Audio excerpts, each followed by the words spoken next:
আমরা সবাই বেশিরভাগ সময় হেলদি খেতে চেষ্টা করি। হেলদি মানেই তেল কম, মশলা কম খাবার। কিন্তু মাঝে মাঝে একটু স্পাইসি হেলদি খেতেও ইচ্ছা করে। সেই সব সময়ের জন্যে আমি আজকে বানাচ্ছি বাঁধাকপির মোমো, আর তার সাথে স্পাইসি মোমো সস। হ্যালো, নমস্কার, welcome to it's by Madhulika, easy and tasty recipes by Madhulika. আমার রান্নাঘরে আপনাদের সকলকে স্বাগত।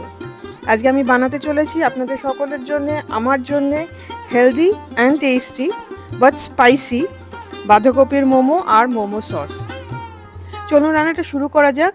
আমি এই জন্যে দু রকম বাঁধাকপি নিয়েছি, একটা তো নর্মাল বাঁধাকপি আর একটা পার্পল ক্যাবেজ।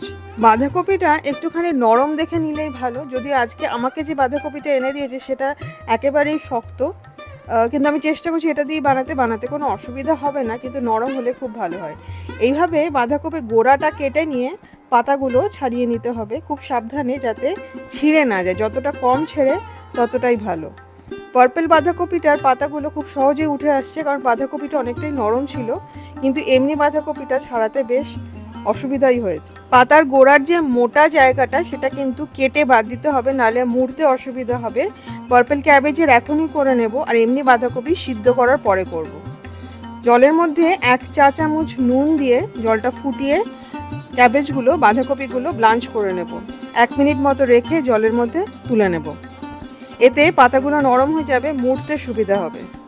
ঠিক এইভাবেই পার্পল ক্যাবেজগুলো, বাঁধাকপিগুলো এইভাবে গরম জলে দিয়ে ব্লাঞ্চ করে তুলে নেব। পাতাগুলো অনেকটাই নরম হয়ে যাবে, কিন্তু খুব বেশি করব না, পাতাগুলো কিন্তু তাহলে ক্রাঞ্চি থাকবে না। একটা মাঝারি সাইজের পেঁয়াজ একদম কুচি কুচি করে কেটে নেব। যতটা ফাইনলি চপ করা যায় ততটাই ভালো, যতটা মিহি করে কুচিয়ে নেওয়া যায় ততটাই ভালো। দুটো কাঁচা লঙ্কাও আমরা একদম ফাইনলি কেটে নেব। যদি ঝাল বেশি চান তাহলে লঙ্কার পরিমাণ বাড়িয়ে দিতে পারেন। কাঁচা লঙ্কায় প্রচুর ভিটামিন সি আছে, খেতে কোনো অসুবিধা নেই। ধনে পাতা নেব না, ধনে পাতার যে নিচের স্টেমটা আছে সেটা নিয়ে খুব ভালো করে ফাইনলি কুচিয়ে নেব, যতটা ফাইনলি কুচানো পসিবল। কুচিয়ে কেটে রাখা ধনে পাতার ডাঁটি 2 টেবিল চামচ মতো নিয়েছি আমি। বাঁধাকপির ভেতরে আমরা চিকেনের ফিলিং দেব, তার জন্য চিকেন কিমা নিয়ে নিয়েছি 300 গ্রাম। আপনারা বাড়িতেও কিমা করে নিতে পারেন।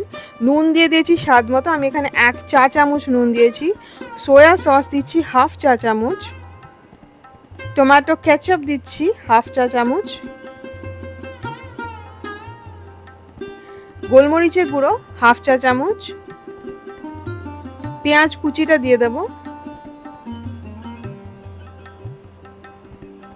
দিয়ে দেব কুচি করে কেটে রাখা কাঁচা পাকা লঙ্কা, ধনেপাতার ডাঁটি কুচি, খুব সুন্দর একটা গন্ধ আসবে এটাতে। সেসেমি অয়েল, এটা কিন্তু খুব ইম্পর্টেন্ট, এটাতে কিন্তু খুব ভালো টেস্ট হবে, এটা শরীরের জন্য খুব ভালো। 1/8 টিস্পুন, 8 থেকে 9 ফোঁটা মতো। 2 থেকে 3টে রসুনের কোয়া আমরা ঘষে মানে মিন্স করে দেব।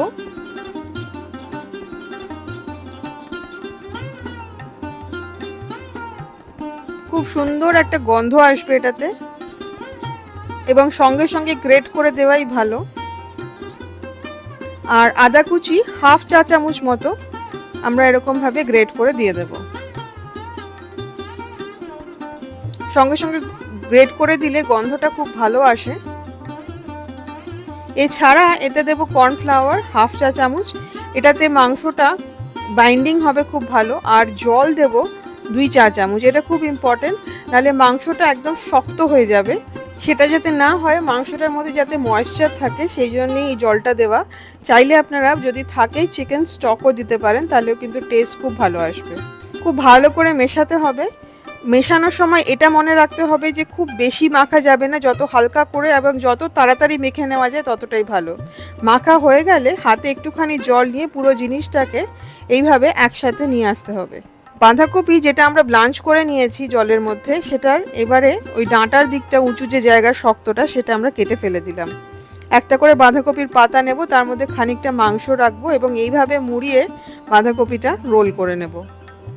রোল করার সময় একটুখানি শক্ত হাতে রোল করবেন, এবং যেই দিকটা খোলা সেই দিকটা নিচে রাখবেন, ঠিক এইভাবে। তাহলে কিন্তু আর বাঁধতে হবে না। এইভাবে সবকটা বাঁধাকপি রোল বানিয়ে নেব। ঠিক এইভাবে ক্যাবেজ, পার্পল ক্যাবেজ দিয়েও আমরা রোলগুলো বানিয়ে নেব।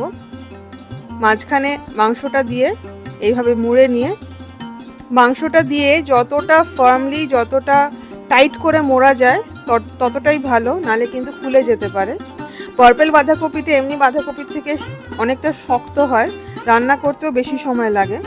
আপনাদের কাছে স্টিমার থাকলে ভীষণ ভালো, তা না হলে একটা কড়াইয়ের মধ্যে এরকম একটা বাটি বসিয়ে নিয়ে জল দিয়ে জলটাকে ফুটতে দিতে হবে। জল ফুটে উঠলে ফুটোওয়ালা বাটি বসিয়ে বা ছাঁকনি বসিয়ে তার মধ্যে বাঁধাকপিগুলো দিয়ে আমরা এটাকে স্টিম করব। আমি দুভাবে এখানে স্টিম করা দেখাচ্ছি।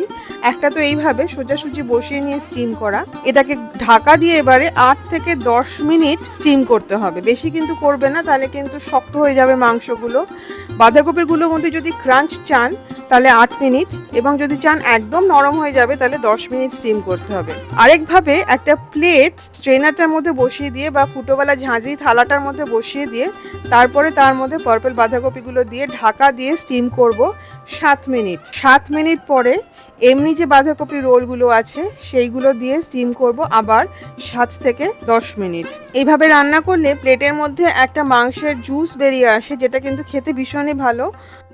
পার্পল বাঁধাকপি যেহেতু সিদ্ধ হতে সময় বেশি লাগে, সেই জন্য আগে খানিকটা সিদ্ধ করে নিয়ে তারপরে এমনি বাঁধাকপি রোলটা দিতে হবে। বাঁধাকপিটা সিদ্ধ হয়ে যাবে অথচ ক্রাঞ্চি থাকবে, তাহলে কিন্তু কম সময় রান্না করবে না। যদি চান একদম নরম হয়ে যাবে তাহলে একটু বেশি সময় করতে হবে। এর সাথে আমরা বানাচ্ছি স্পাইসি টমেটো সস।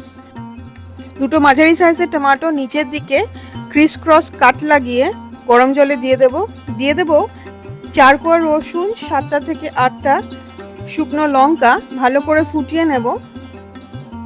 শুকনো লঙ্কাগুলো নরম হয়ে যাবে এবং টমেটোর খোসাটা ছাড়িয়ে আনা যাবে, সেই রকমভাবেই সিদ্ধ করতে হবে। সব কিছু বার করে নিয়ে টমেটোর খোসাটা ছাড়িয়ে বীজটা ফেলে দিতে হবে।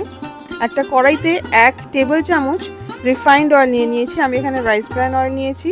তারপরে সমস্ত কিছু আমরা দিয়ে দেব তেলের মধ্যে। একটা আদা হাফ চা চামচ মতো কুচি করে দিয়ে দেব। নুন দিয়ে দেব স্বাদ মতো, আমি এখানে 1 টিস্পুন নুন দিয়েছি। আর চিনি দেব হাফ টিস্পুন। ভালো করে মিশিয়ে ঢেকে এটাকে রান্না করব যতক্ষণ না টমেটোটা একদম নরম হয়ে যায়, সিদ্ধ হয়ে যায়। এইভাবে যখন টমেটোটা একদম নরম হয়ে গেছে, পুরো মিশ্রণটাকে ঠান্ডা করে আমরা বেটে নেব। নুনটা দেওয়ার সময় মনে রাখতে হবে মোমোতেও কিন্তু নুন আছে। এটা খেতে কিন্তু ভীষণ ভালো হয়, আর মোমোর সাথে এটা ভীষণ ভালো যায়। মোমোটা সার্ভ করব আমরা, মানে ক্যাবেজ রোল বা ক্যাবেজ মোমোটা সার্ভ করব আমরা soya sauce, table soya sauce, যেটা লাইট সয়া সস হয় একদম পাতলা, সেইটা আর মোমো সস দিয়ে। এটা খেতে কিন্তু সাংঘাতিক ভালো হয়, আর খেয়ে বোঝাই যাবে না যে এতে এত সামান্য তেল আছে। আপনারা এটা ডেফিনেটলি বানাবেন এবং আমাকে কমেন্ট করে জানাবেন যে আপনাদের কেমন লাগলো। আমি এটা দুভাবে সার্ভ করছি, একটা তো শুধু বাঁধাকপির রোলগুলো দিয়ে, আরেকটা পার্পল ক্যাবেজ আর এমনি বাঁধাকপি রোল দিয়ে। পার্পল ক্যাবেজটা যখন দেব তখন যে গ্রেভিটা হয়েছে সেটাও কিন্তু সাথে দেব, সেটা দিয়ে খেতে কিন্তু ভীষণ ভালো লাগবে। রেসিপিটা ভালো লাগলে, আমি জানি আপনাদের রেসিপিটা ভীষণই ভালো লাগবে, প্লিজ লাইক করবেন, শেয়ার করবেন। আমার চ্যানেল ইটস বাই মধুলিকা অবশ্যই সাবস্ক্রাইব করবেন। সাবস্ক্রাইব করার সময় বেল আইকনটি প্রেস করতে ভুলবেন না। খুব ভালো থাকবেন, ভালো ভালো রান্না করবেন। দেখা হবে খুব শিগগিরই একটা নতুন রেসিপি নিয়ে। Thank you.